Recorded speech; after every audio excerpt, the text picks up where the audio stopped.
Hi Achievers, welcome back. In this video we're going to do some factoring examples. We're going to do some of the easy kind on the left here, where you have the leading coefficient equal to 1, and then we're going to do some of the more challenging kind over here where the leading coefficient is a number other than 1. And we're going to use the grouping method to do those problems. So the reason I say these are easier is because you can actually just kind of get these answers by guessing and checking. We're trying to factor these trinomials as a product of two binomials. Now in the FOIL method, the first step you do is the first multiplied by the first. So what can we multiply by here and here to equal x squared? Well, x times x is really the only thing other than x squared times 1, and we want it to be x times x. So the next part is we have to try to ask ourselves what we could possibly put here that will result in this trinomial when foiling it. Well, if you remember, the last part of FOIL is the last times last, this number times this number. So we know that these two numbers are going to multiply to 12, and we also know that when we FOIL, we do the outside times the outside and the inside times the inside, and then we add up those like terms. So these two x terms are going to add up to 8x. So essentially what we're looking for is a pair of numbers that multiply to 12, so two numbers that have a product of 12, and a sum of 8. And if you're not good at factoring numbers in your head, that's fine. You could use your calculator. You could start at 12 and divide it by every number leading all the way up to 12. So I'm going to just do 12 divided by 1, 12 divided by 2, 12 divided by 3. And there's actually a rule that says you don't have to check past the square root of the number. The square root of 12 is 3 point something, and that means I don't even have to check past 3 because we will have ran into all the factor pairs by now. So I'm going to write out those factor pairs, and they are 1 times 12 is equal to 12, 2 multiplied by 6 is equal to 12, 3 multiplied by 4. Now, out of these factor pairs, do any of these pairs of numbers add up to 8? Oh yeah, we have right here 2 and 6 adds up to 8. So that's the pair of numbers that we're looking for. So I'm just going to write it in that order. It doesn't really matter the order. Positive 2 and positive 6. Now that's our pair of binomials that multiply to x squared plus 8x plus 12. We could verify that by foiling it, but you can see here x times x is x squared, 6 times x is 6x, 2 times x is 2x, 6x plus 2x is 8x, and lastly we do 2 times 6, which is 12. Alright, let's do another easy one. So we're trying to take x squared plus 8x plus 15 and rewrite it as a product of two binomials. What times what would equal x squared? That's x times x in all of these. Now we're looking for two numbers that have a product equal to 15 and a sum equal to 8. And if you're not good at factoring numbers, you can use your calculator for this. I'm just going to go ahead and do 15 divided by 1, 15 divided by 2. Alright, that doesn't work because it's a decimal. 15 divided by 3, and the square root of 15 is actually 3 point something, so we don't have to check past 3. There's a rule that says you only have to check up to the floor of the square root of the number. When I say floor, what I mean is you round it down to the nearest whole number. So when I do the square root of 15, I get 3.87, so I only have to check up to 3. So my factor pairs that I just discovered were 1 goes into 15 times, 2 does not go into 15, 3 goes into 15 5 times, and that's it. Do any of these factor pairs add up to 8? Yes, they do. We have this one here, 3 plus 5 is equal to 8. So that's how we're going to factor this. X plus 3 and x plus 5. This next one is a little bit more challenging, but not much more challenging. There's a negative, and we have to kind of think about how that affects the problem. We're going to begin just like we did, frame our answer out as the product of two binomials. What multiplied by what is equal to x squared? X multiplied by x. Now we're looking for two numbers that have a product of negative 24 and a sum equal to positive 2. So if you think about negative 24, the square root of 24 is equal to 4 point something. So we only have to check up to 4. So I'm going to divide this by 1, by 2,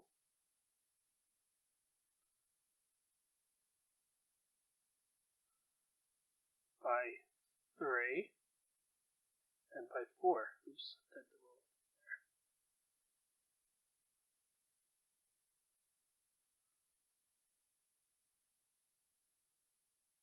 Negative 24 divided by 4.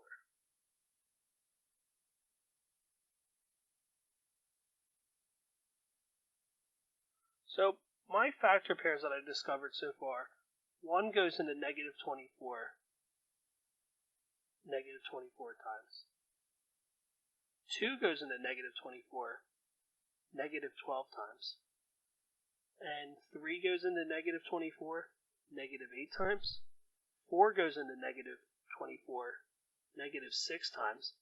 And all of these factor pairs can be repeated with the negative signs on the other factor. So I can also say that same thing as this. Try to copy this.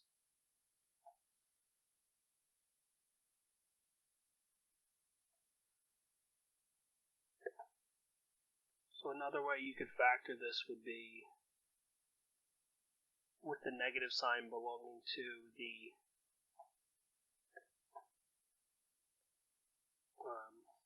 leading factor. So negative 1, negative 2, negative 3, negative 4, and a positive 24, positive 12, positive 8, and positive 6. So these are every way that you can factor the number negative 24.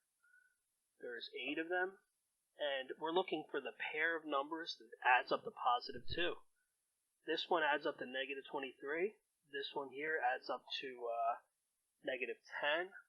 We're looking for it to add up to a positive. The number that has the greater absolute value will be the positive number out of the two numbers here. So we're going to look actually over here because this sign is positive. So that means the number further from 0 out of these numbers is actually going to take the sign of this right here. It's going to be the positive one. So we're looking for a bigger positive number. Alright, if you haven't found it yet, it's this one down here. It's positive 6 and negative 4. Those add up to positive 2. So I'm going to put my positive 6 here, my negative 4, and you could FOIL that to verify that it does in fact work. Alright, now let's take a look at some more challenging problems where the leading coefficient is not equal to 1. These are a little bit more challenging because there's a couple things that can multiply the 21x squared. You could do x times 21x squared, or 21x. You could do 3x multiplied by 7x. And there's many things that multiply to 40 too. So this one's not going to be as easy to do by factoring like that. So what I like to do is the full process called factoring by grouping. And it's similar to what we did on the left side, but there's a few more steps. So we're going to begin now by taking the leading coefficient and the constant at the end, multiply them together, and that's the product that we're looking for. So 21 multiplied by 40 is equal to 840.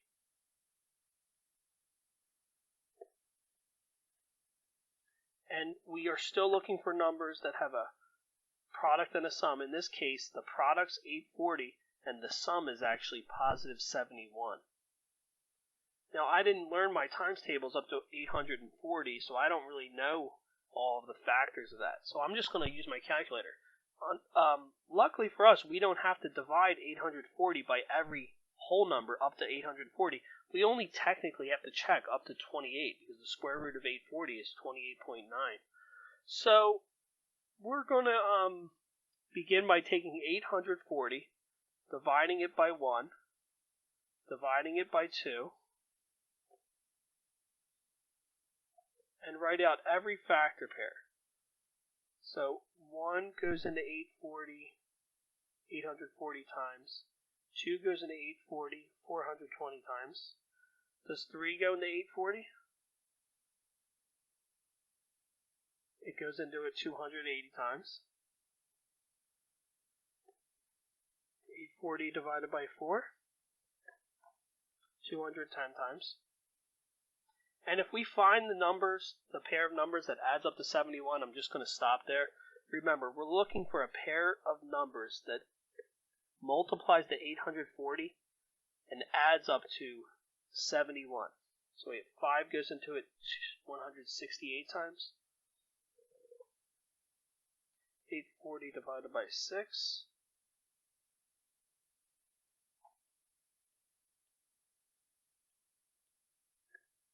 840 divided by 6 is equal to 140. And we seem to be getting closer to 71. These numbers originally added up to something much larger, but we're getting closer. 840 divided by 7, 120.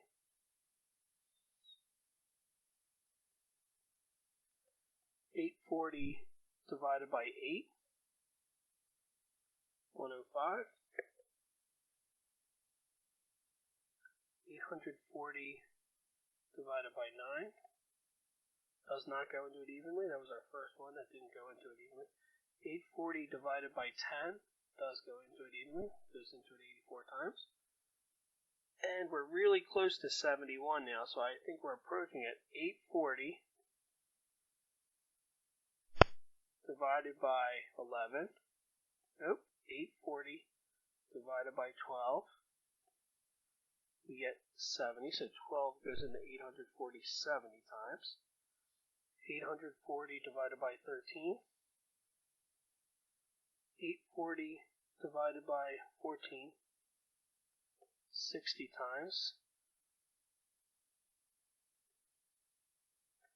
And this adds up to 74, and we're looking for 71, so we're getting close. 840 divided by 15, 56. Does that add up to 71? Why, yes, it does. So we found our pair of numbers that multiply to 840 and add up to 71. We're going to take that pair of numbers, 15 and 56, and we're going to expand that middle term, the 71x, as 15x plus 56x. So we're sort of doing the FOIL process in reverse. If you remember the last step in FOIL, it's to take those two like terms for multiplying the outside times the outside and the inside times the inside and combining like terms. We sort of just undid that step by expanding that part outward. So 71x is the same as 15x plus 56x. We took that 71 and we expanded it outward like that. The reason we're doing this is because we're going to find a way to actually factor this as two binomials. If you look at every term here, there's no number that goes into each of them other than the number 1. But if you treat them separately and kind of group the first two terms together and the second two terms together, they do share a common factor. Let's look at those first two terms. They're each divisible by the number 3. 3 goes into 21 and 15. And if you're not good at doing that in your head, if you want to know the largest number that evenly goes into two numbers, you can use the GCD function in the calculator. It's math over to the right, 9, 21, and 15. The biggest number that divides them evenly is 3. Now, do these share anything else in common? They both have an x in common. You want to factor out as many things as you can. And since this one only has one x, I can't factor out any more than that. 21x squared divided by 3x is equal to, what can I multiply 3x by to get 21x squared? 7x. 15x divided by 3x. What can I multiply 3x by to get 15x? Positive 5. Over here, is there any number that divides 56 and 40 evenly? Let's see. Math over 9, 56, and 40. They're each divisible by the number 8. They don't have an x in common, so the most I could factor out is that number 8. 56x divided by 8 is 7x, because 8 times 7x is 56x. 40 divided by 8 is 5. Alright, now what we have here is called a common binomial factor. That 7x plus 5 is in the first part of this expression and the second part, and we could factor it out like we would factor out anything else, like an x or a common term. So I'm going to factor out that 7x plus 5 from the first part of that expression. When I do, I take this out, and I'm left with this 3x here. So I'm going to put that 3x there. I'm going to factor out this 7x plus 5 from over here, and I'm left with that plus 8. Done. We just factored the original trinomial as a product of two binomials. And if you wanted to really check your work and be thorough, you could FOIL that answer and make sure it equals the original problem. So here's one down here you could try on your own. If you want to pause the video now, you could try this one on your own. I'm going to go ahead and do this problem for you so you can check your work. And then that'll be the end of this video after that. The next video is going to have some word problems that show you how you can use this in the real world and what it's actually used for, this type of math.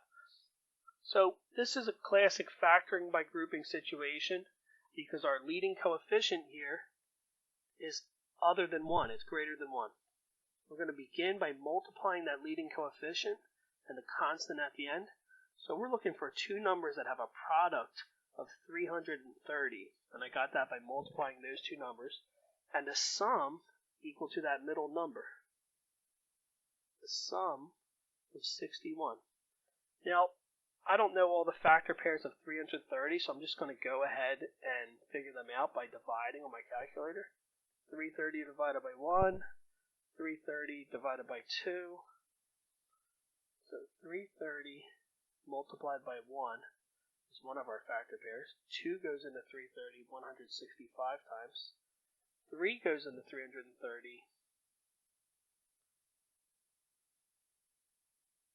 110 times. And we're looking for the factor pair that adds up to 61. We didn't find it yet. 330 divided by 4, 82.5. 330 divided by 5, 66.